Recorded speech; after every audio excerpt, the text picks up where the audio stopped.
Boa tarde a todos, eu me chamo Igor Keffer, eu sou professor do Departamento de Biologia da UFAM, lá no Instituto de Ciências Biológicas.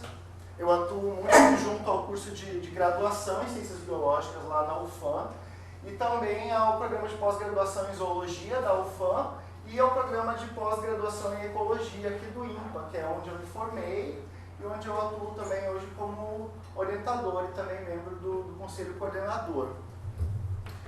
Eu vim aqui falar com vocês sobre diversidade de anfíbios, né? Sobre como que a gente pode integrar diferentes classes de caracteres para delimitar espécies na Amazônia e de alguma forma então é um chamado para multidisciplinaridade, ou seja, né? Até para transdisciplinaridade, ou seja, né? Você pegar uma mesma questão e abordar ela sob diferentes óticas, usando diferentes classes de caracteres, se associando a pesquisadores que trabalham com diferentes assuntos e que possam contribuir para resolver questões biológicas. Então é uma fala sobre pluralidade mesmo de perspectivas, né, para estudos. Então eu vou começar falando basicamente sobre a riqueza de anuros na Amazônia, comparando a Amazônia com as outras regiões do globo, né, sobre a importância, né, por que a gente trabalha com delimitação de espécies, por que isso é relevante. Dentro da taxonomia, a gente tem a taxonomia integrativa, e eu vou comentar o que ela é e o que ela integra, né, o que ela tem integrado, o que ela deveria integrar, na minha visão. Eu vou falar sobre algumas estratégias de popularização também dos anuros junto à sociedade, que a gente tem desenvolvido lá no laboratório. Um estudo de caso, que é o estudo dessa perereca aqui do gênero Sinax, então vou falar um pouco sobre os estudos que a gente tem conduzido com ela, e algumas considerações finais. Então vai ser uma fala, acredito que vai levar cerca de meia hora, e vocês estão convidados a fazer questões também sobre o que eu vou dizer. Bom, só para começar apresentando os anfíbios, todos vocês sabem o que eles são, mas não custa relembrar, né? Os anfíbios, hoje em dia, né, esse ano, chegamos à marca de 8.000 espécies, né? Essa marca se chegou a ela em 2019. Então nós temos um grupo bem menos representado, que são as cecílias, com 212 espécies, né? As salamandras, que tem patas e cauda, né? Que tem 738 espécies, e os anuros, que a gente conhece muito mais, porque a diversidade é muito superior aos demais grupos, especialmente na região neotropical, com mais de 7.000 espécies de anuros, né? Então a grande proporção da diversidade conhecida fica justamente nos anfíbios anuros. Não que esses grupos não mereçam estudo, justamente por terem menos espécies, o potencial de novas espécies é muito grande. O estudo das cecílias, por exemplo, é super incipiente na Amazônia, tem um grupo só na Amazônia, no Museu Goethe, que estuda cecílias. Nas salamandras a gente tem pouquíssimas espécies na Amazônia, então tem uma tese só sobre o tema, e já anuros compreende a maior parte dos estudos. Na Amazônia, essa é a proporção, então, né? Cecílias, 21 espécies, salamandras, até poucos anos atrás, só tinha uma espécie, daí foi dividida em 5 espécies recentemente, e anuros, mais de 300 espécies, isso na Amazônia brasileira. Tá? Então, essa é a representação da riqueza desses grupos aqui no nosso bioma. E vocês podem ver, então, com relação a anfíbios no geral, né, você tem uma riqueza muito concentrada na região tropical do globo, com um foco mesmo na região amazônica. Então a região amazônica ela tem a maior riqueza do globo e também comparável à da Mata Atlântica, porém com uma extensão territorial muito maior. Então é um local realmente de muita riqueza, não só de anfíbios, como de anuros em particular. Né? A riqueza de outros grupos, como salamandras, por exemplo, é maior na América do Norte do que na América do Sul. Já anuros é muito maior na América do Sul. Aqui eu trago um dado interessante para vocês, que é o número de espécies de anuros descritas ao longo do tempo. Então vocês percebem realmente que vem num ritmo exponencial. Né? Então você tem realmente essa linha tracejada aqui vertical, é o tempo que leva para você ter um determinado incremento, né, de espécies, e você vê que cada vez mais reduz. Então, né, em pouco tempo você tem um dobro, um acréscimo de 1.000 espécies. Aqui você vê que uma outra coisa interessante e que reflete muito o tema do que eu vim falar com vocês é o número médio de autores por publicação de nova espécie. A taxonomia era uma atividade muito solitária, né, ao longo de muito tempo, desde 1750 a gente tem esse gráfico até os dias atuais.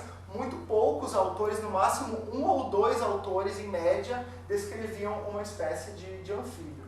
Hoje em dia você tem, né, até em média 5 autores por... hoje em dia você chega a 5 autores em média por descrição. Por quê? Porque os estudos eles estão muito mais colaborativos. Hoje em dia você não consegue trabalhar sozinho porque você requer múltiplas evidências para você poder descrever uma espécie. Precisa ter alguém que entenda de genética, precisa ter alguém que trabalha com acústica, que trabalhe com fase larval, que trabalhe com morfologia, que trabalhe com adulto. Vocês já vão ver o quanto, no trabalho que eu enviei por e-mail para vocês, eu mandei uma descrição de uma espécie, justamente para vocês perceberem o quanto que, hoje em dia, para descrever uma espécie, se requer muitas linhas de evidência. Uma descrição de uma espécie, hoje em dia, de anuro, é um artigo de, no mínimo, 20, 15 páginas. Então, realmente, é uma coisa muito diferente do que antigamente, que era uma nota, muitas vezes, numa revista. Aqui vocês podem perceber, né, que o número de novas espécies descritas ele se mantém muito alto ao longo dos últimos anos. E o Brasil, na América do Sul, lidera, né, com o Peru em segundo lugar, Equador, Colômbia. Então, esses são os países que mais têm novas espécies descritas e que também concentram a maior riqueza de anfíbios na região que já é mais rica, né? Uma outra coisa interessante de se pensar sobre anfíbios é que até há pouco tempo, né, grande parte das espécies eram consideradas amplamente distribuídas. Você tinha mapas de distribuição muito grosseiros em que você estimava que uma espécie poderia estar distribuída em toda a bacia amazônica, né? E quase todos esses casos, quando você pega uma espécie amplamente distribuída e faz um estudo de variabilidade fenotípica, genética, você encontra várias espécies que estavam escondidas sob um nome que você chamava, né, que a grosso modo, morfologicamente parecia, mas que na verdade são várias espécies. Então, essas espécies a gente chama de complexos de espécies crípticas, né, que a gente tem ajudado a desvendar com estudos que envolvem muitas classes de caracteres. E a gente depende, né, da delimitação de espécies para entender uma série de fatores, como distribuição, ecologia, evolução, status de conservação. Então é muito importante saber a extensão territorial que uma espécie ocupa, né? Isso é fundamental, porque uma espécie que era considerada amplamente distribuída na Amazônia, com certeza ela não ganharia nenhum status de conservação de atenção. Já quando você sabe que uma espécie é restrita a uma determinada região, você tem possibilidade de priorizar essas espécies em ações de conservação. Esse é um estudo recente que ele fez uma regionalização da biota da Amazônia e esse gráfico ficou desse jeito aqui, mas os dados que alimentaram esse estudo são dados de 2007, distribuições ainda que não condizem com o que a gente sabe em 2019. Então, realmente, o estudo da regionalização da biogeografia de anfíbios na Amazônia ainda é muito incipiente porque a gente sabe muito pouco sobre a real distribuição das espécies. Para vocês terem uma ideia, a gente não tem atualmente nenhuma espécie considerada realmente ameaçada de extinção na Amazônia. Mas a gente sabe que tem, né? Porque tem muitas espécies que a gente está descobrindo que têm distribuições muito restritas. Mas é muito difícil para a gente poder afirmar isso por falta de amostragem, por falta de ter dados das diferentes localidades. Então, assim, no futuro próximo é muito possível que a gente comece a ter uma série de espécies que já eram ameaçadas, mas que vão receber esse status finalmente por conta do conhecimento da distribuição. E aí entra a taxonomia integrativa, né, que a gente usa diferentes classes de caracteres para delimitar, né, onde que as espécies ocorrem. Então você pode pegar evidências morfológicas, reprodutivas, ecológicas, geográficas, genéticas, para poder ver onde é que elas têm congruência, ou seja, é quando você encontra uma linhagem que é divergente em mais de uma classe de caractere, que você dá atenção a ela e considera uma espécie candidata. Então você pode usar acústica, como esse caso que tem representado um sonograma do canto de anúncio da espécie. Uma molécula de DNA, a gente usa muito o 16S, que é uma porção do DNA mitocondrial que é utilizada como barcode para anfíbios, né? Ou características morfológicas, medidas lineares que possam representar a forma desses indivíduos. E aí você junta esses caracteres todos em uma análise para poder ter uma ideia melhor da diversidade que você encontra dentro desses complexos. Então aqui nesse gráfico eu trago só duas formas possíveis de integrar, né, essas diferentes linhas de evidência. Uma é por acumulação, que vai tender a uma superestimativa do número de espécies, porque ela pode variar em uma coisa ou em outra, e qualquer variação você considera uma nova espécie, você corre o risco de considerar mais espécies do que realmente existe.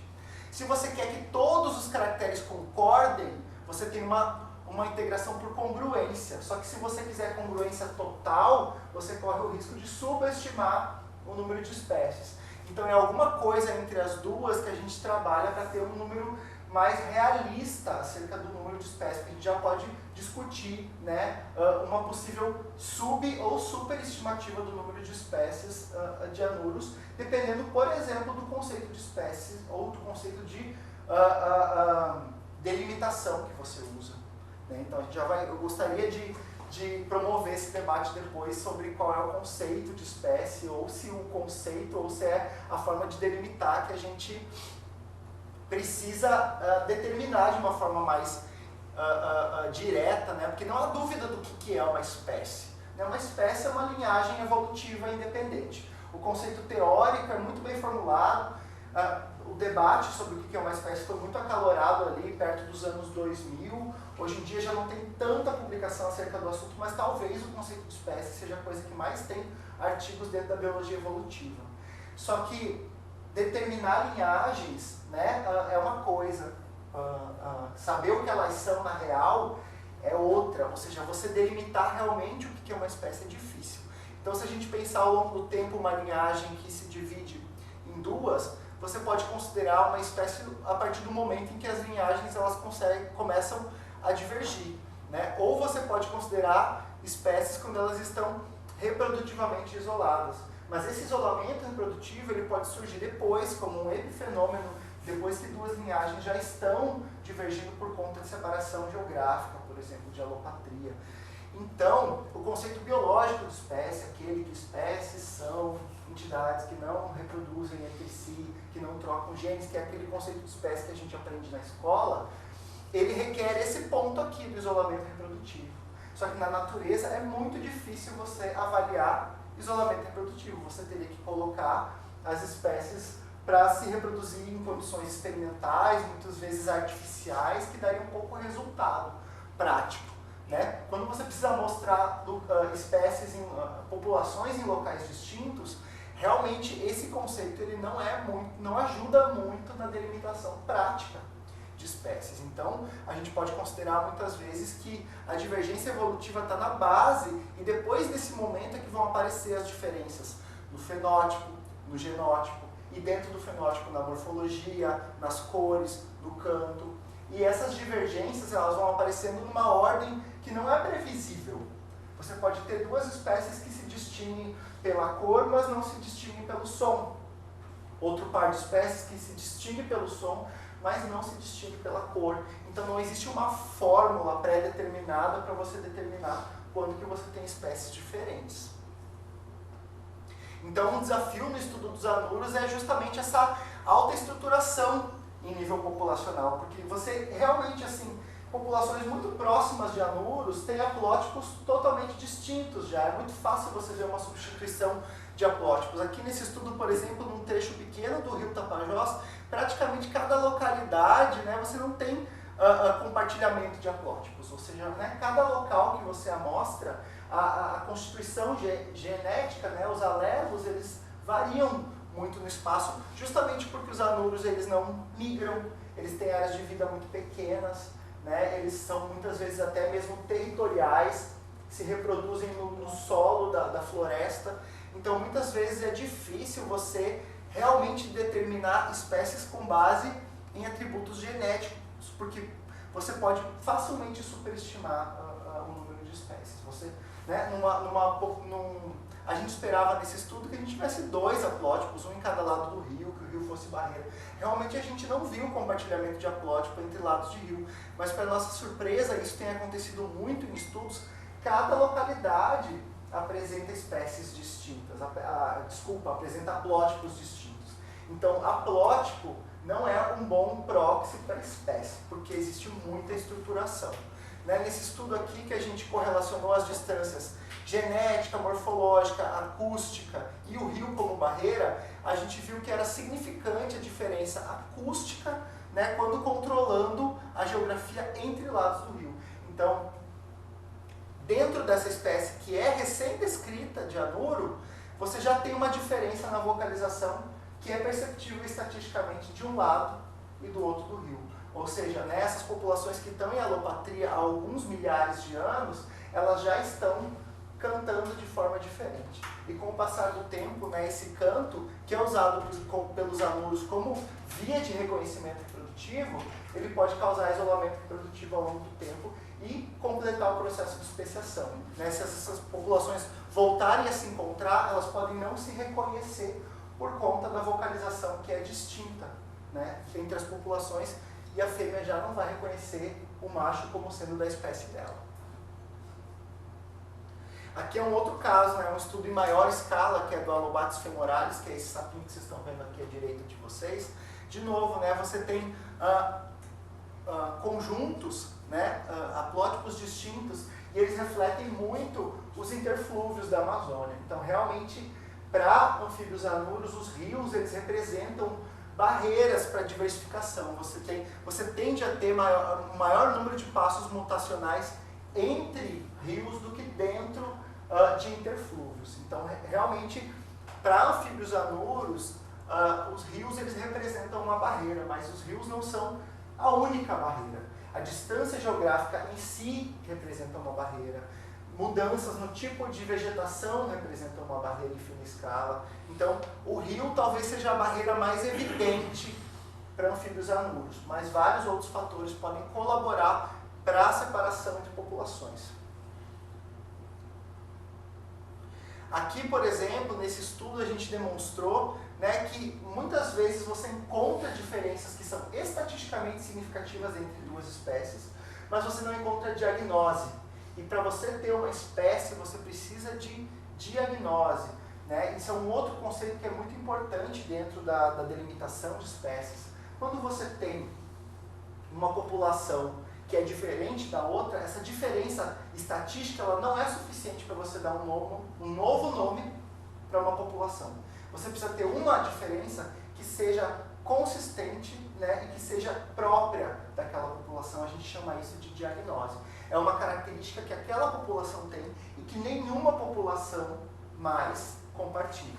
A partir desse momento você pode ter confiança de que você tem uma nova espécie. Né? Hoje em dia nenhuma revista aceita uma descrição de uma espécie sem uma diagnose, que é uma característica ou um conjunto de características, sejam genotípicas ou fenotípicas, que individualizem aquela população que você está chamando de espécie. No caso dessas duas espécies aqui, Alobates nidicola e Mas niger, né, eu tenho uma diferença que ela é significativa morfológica, mas eu olho para os bichos e eu não vejo diagnose. Ou seja, né, a gente recomenda nesse estudo que as duas espécies sejam sinonimizadas, ou seja, é um outro passo. Né? O taxonomista ele não trabalha só descrevendo novas espécies, ele pode também invalidar novas espécies. Ou espécies antigas que têm nome há muito tempo, pode-se descobrir que hoje em dia elas representam a mesma do que de outra localidade. É um passo que é o contrário de você descrever, é sinonimizar. É menos frequente, mas acontece dentro da taxonomia. Né? Fazer taxonomia não é só dar nomes novos, às vezes é juntar dois nomes em um só também. A taxonomia, né, ela não precisa ser só algo do meio acadêmico. Você pode, por exemplo, utilizar a taxonomia para se aproximar da população das pessoas em geral. estudos de taxonomia, espécie nova, normalmente geram curiosidade das pessoas. Se você manda um release de uma espécie nova para uma assessoria de comunicação, para um jornal, normalmente eles têm interesse em publicar aquilo, porque é uma espécie nova para a Amazônia, as pessoas se interessam, querem saber o nome. Então, nesse caso aqui de um grupo de pesquisadores de Madagascar, eles até fizeram brincadeiras com os nomes novos para chamar a atenção.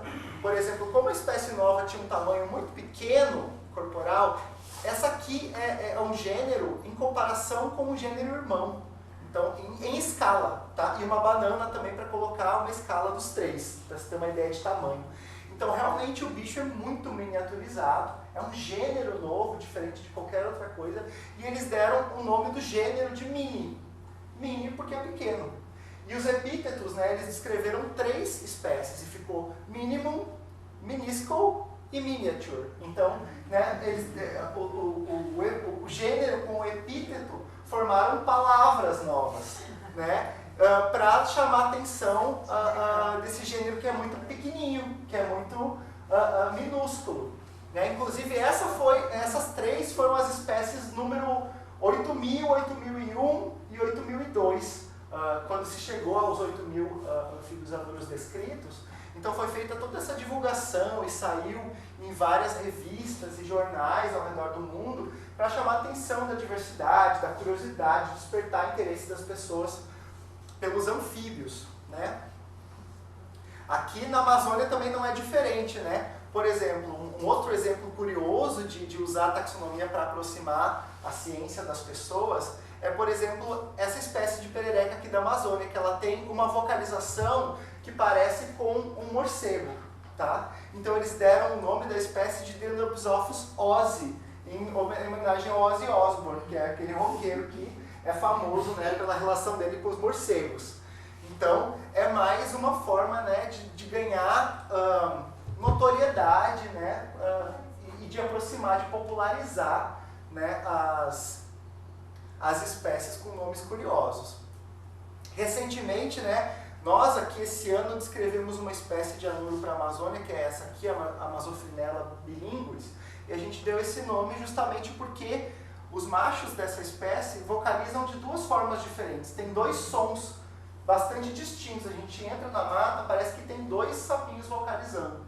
Só que é a mesma espécie em que de vez em quando ela canta de um jeito e no outro momento ela canta do outro jeito.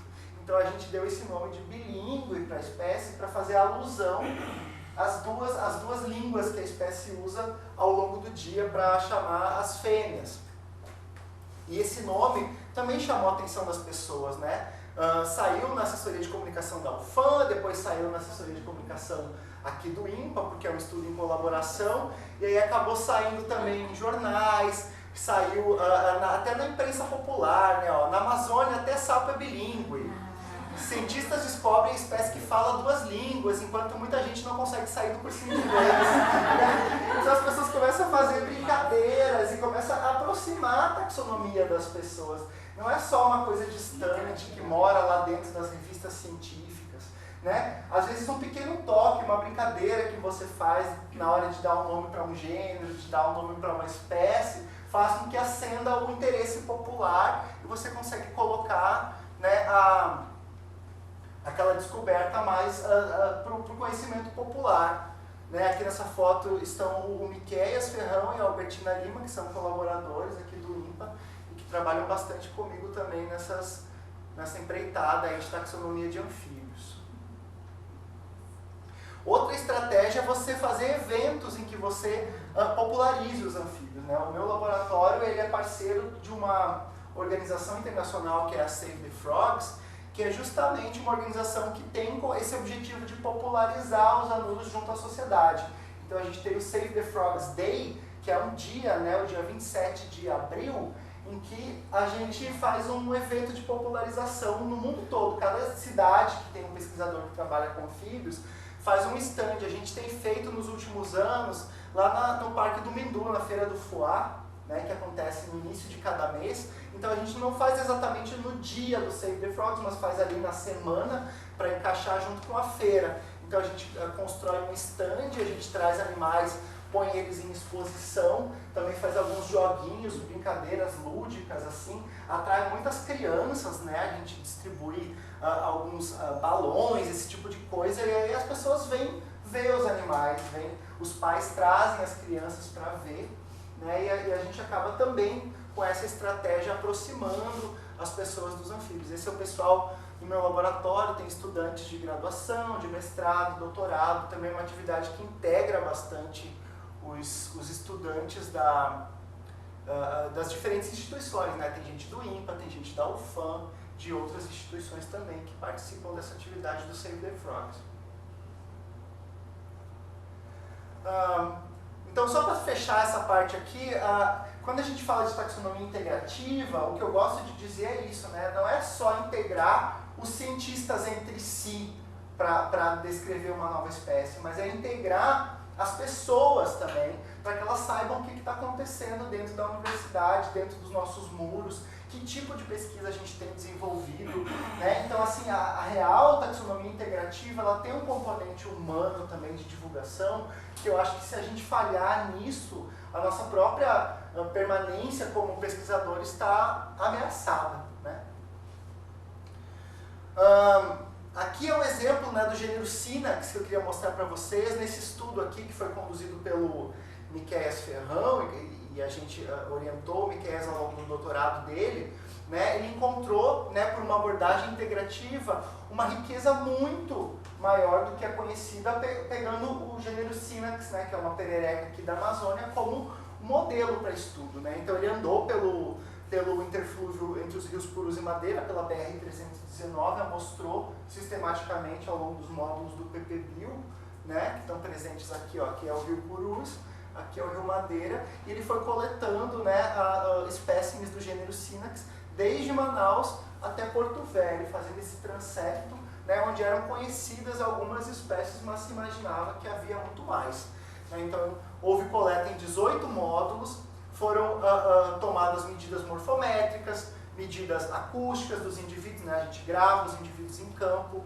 amostragem de DNA barcode, né? o fragmento do 16S, construção de árvores genealógicas, né? Ultramétricas, como do BIST, e com o uso de algoritmos de barcode a gente conseguiu então fazer uma delimitação dessas unidades evolutivas, tanto candidatas, né, que é quando você tem uma população que é diferenciada, mas você ainda não diagnosticou, não descreveu formalmente, quanto espécies de fato que foram saindo depois, né? Então a gente percebeu que ao longo, né, da filogenia gerada pelo DNA mitocondrial, a gente conseguiu descobrir vários SPs. Vocês veem que esses números, né, 1, 2, 3, 4, 5, 6, 7, são as espécies candidatas, as espécies que o DNA mitocondrial apontou como candidatas.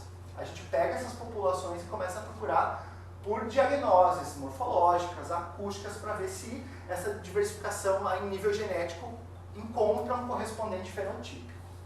Né? E a gente encontrou várias espécies novas. Né? Para Synax, né, a gente viu que, na verdade, havia 450% a mais de espécies do que aquelas que eram conhecidas para a região.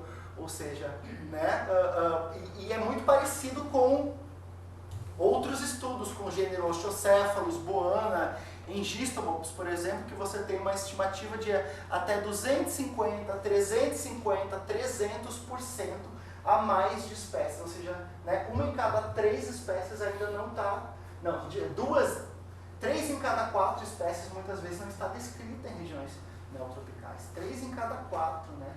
Então 3/4 das espécies ainda são desconhecidas para alguns gêneros. Então realmente a gente está vendo, né, o conjunto de estudos que tem sido desenvolvido por diferentes grupos de pesquisa, tanto na região neotropical como fora, mas com espécies tropicais, tem demonstrado que o nosso desconhecimento sobre a fauna de anfíbios anuros em nível taxonômico ainda é muito alto, né? No geral, né, um estudo de 2011, ele prevê, né, quando você pega um estudo assim, um gênero que você sabe que é pouco estudado, claro que você encontra muitas espécies mais, né? Mas se você pegar o total de espécies, 40% ainda não está descrita. Então você tem um incremento, né, de 150% em relação ao que é conhecido das espécies. espécies aqui, né, geram um novo desafio, que é descrever uma por uma, né, que é um trabalho bastante demorado, e eu quero chamar a atenção para isso. Né? Descrever uma espécie hoje em dia é um trabalho que demanda muito tempo, porque você vai apresentar a espécie por meio de caracteres genéticos, morfológicos, comportamentais, tanto do macho, da fêmea adulta, quanto da larva, do girino, aspectos da história de vida. Né? As pessoas querem uma descrição cada vez mais completa para você ter confiança de que você tem uma espécie nova. E o estudo taxonômico muitas vezes é pouco valorizado dentro da área de biodiversidade. Né? As revistas de taxonomia têm um impacto médio menor do que as revistas de ecologia, por exemplo. E os próprios estudos de taxonomia não são bem vistos dentro de programas de pós-graduação em ecologia. Né? Porque não configuram de fato ecologia. Né? Então, justamente por isso a gente criou na UFAM o programa de pós-graduação em zoologia para ter um foco em taxonomia e sistemática, para que a gente possa ter, né, um enfoque maior justamente nessa área do conhecimento, que é a descrição e a delimitação, né, das espécies dentro dos complexos. Mesmo assim, né, algumas espécies desse grupo já estão descritas. Né? Aqui a gente está chamando a atenção para o desmatamento do interflúvio Purus Madeira. Então, Synax SP1 e SP4, por exemplo, só ocorrem em um ponto ao longo de toda a BR, tá? Que está super ameaçada pela pavimentação agora, pela repavimentação dela, que está sendo prometida pelo governo federal. Então, realmente são espécies que podem estar ameaçadas e que a gente nem tem nome ainda para elas. É 1-4, porque elas foram delimitadas, mas ainda não foram formalmente descritas. Né? A SP7, ela foi descrita no ano retrasado, né? Nesse estudo aqui. Ela chama Synax ruberoculato, por causa do olhinho avermelhado que ela tem. Né? E para encaixar dentro do programa de pós em ecologia, né, a gente sempre junta, né, como a espécie foi coletada sistematicamente ao longo dos módulos PPBio, a gente pode ver a influência de variáveis ambientais sobre a ocorrência da espécie. Então a gente junta estudos taxonômicos com estudos ecológicos para poder atender também as exigências do programa de pós-graduação. E a gente vai descrevendo dentro dos estudos. Aqui a SP7, a Synax ruberoculatus, a SP1 é a Synax struzmani, que também foi publicada recentemente, em 2018, Synax onça, né, que tem onca, né, mas é por causa desse padrãozinho de onça que ela tem. Então são espécies bastante diferentes e até então totalmente desconhecidas, né, para o conhecimento científico, que a gente tem descrito, mas numa taxa que não atende à urgência que a gente tem de conhecer essas espécies por conta das ameaças que elas podem estar sofrendo. Então a gente faz um trabalho realmente de formiguinha, descrevendo uma ou duas por ano, que é o que um taxonomista normalmente consegue, quando a gente precisava de muito mais gente, de muito mais força de trabalho nessa tarefa. Né?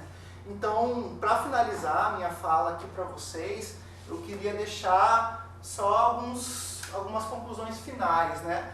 A primeira é que a riqueza de anuros ela é altamente subestimada, como a gente pôde ver, né? Num nível assim, bastante alto mesmo. Né? O número de espécies ela pode vir a duplicar, até mesmo triplicar com o aumento dos estudos na Amazônia. Que delimitar espécies não é só importante para a taxonomia, mas para a ecologia, para a biogeografia, para saber como elas evoluíram, como que os rios afetaram a evolução. Tudo isso a gente precisa saber os nomes das espécies primeiro, para fazer algum tipo de uso comercial dessas espécies. A secreção cutânea dos anfíbios tem uma série de componentes antimicrobianos. A gente não faz ideia do que eles podem ser utilizados, mas as espécies nem sequer têm nome. Além de morfologia, de genética e de acústica, eu acho que a gente tem que integrar mais, a gente tem que integrar grupos de pesquisa e tem que integrar pessoas da sociedade, ou seja, divulgar as nossas atividades como taxonomistas também.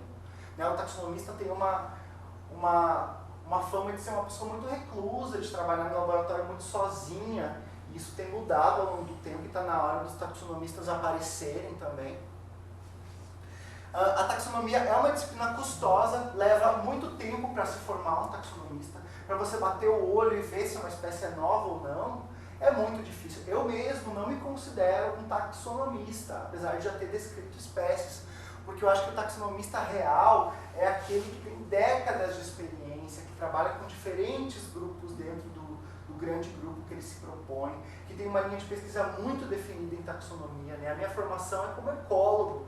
Eu gosto de taxonomia, acho relevante para a Amazônia, mas eu não me considero um. E tem muito pouca gente engajando, né, na questão.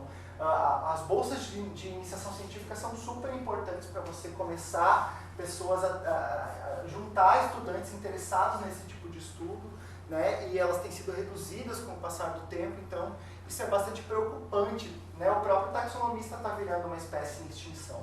Né? Os grandes taxonomistas são pessoas antigas, são pesquisadores muito experientes, que muitas vezes estão prestes a se aposentar, e você não tem um novo taxonomista no mesmo grupo se formando. Então isso, você tem uma quebra de uma linha de pesquisa é algo que demora décadas para você recuperar. Né?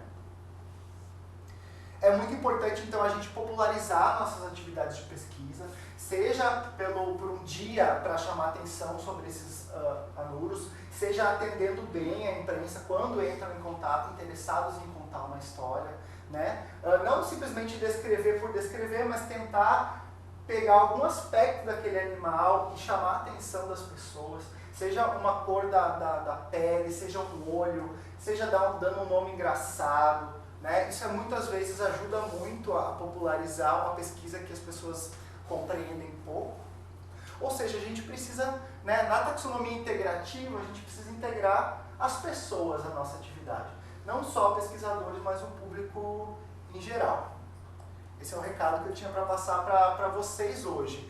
Eu quero agradecer, né, a minha instituição, a UFAM, especialmente ao PPG Zoologia, onde muitos desses estudos têm sido conduzidos, ao INPA também, ao Programa de Pós-Graduação em Ecologia, onde eu também oriento nesses temas, né, e as agências de financiamento, a FAPEAM, CNPq, CAPES, a Alcemban também, PPBio, por todo o suporte logístico e financeiro também para que esses estudos possam ser conduzidos. E também quero deixar meu contato aqui, meu e-mail, kefir@ufam.edu.br. Vai ser um prazer poder entrar em contato futuramente com vocês, estabelecer parcerias, qualquer tipo de atividade que vocês tenham interesse. Estamos abertos a conhecer novas pessoas lá no laboratório.